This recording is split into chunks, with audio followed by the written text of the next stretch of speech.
Hi friends, hello, బాగున్నారా? మీరు బాగుండాలని కోరుకుంటున్న రాజలక్ష్మణ్ కృప. వర్షం రావడంతో నారుమడంతా మునిగిపోయిందండి. అందుకే మా సార్ కాలువ తీస్తున్నారు. ఈ వాటర్ అంతా అవతల మడిలోకి వెళ్ళిపోతాయి. బిన్ను చూడండి, వేయింటమ్మా అనేసి అని అడుగుతుండు. మనం అన్నం తినే బియ్యం ఈ మొక్కల నుండే వస్తాయి నాన్న అనేసి అని చెప్పాను.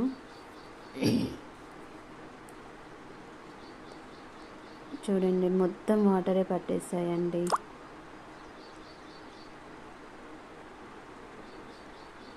అత్తయ్య, మామయ్య, మా బిన్ను చాలా యాక్టివ్గా ఉంటారు ఇలాంటి వర్క్లో. మొత్తం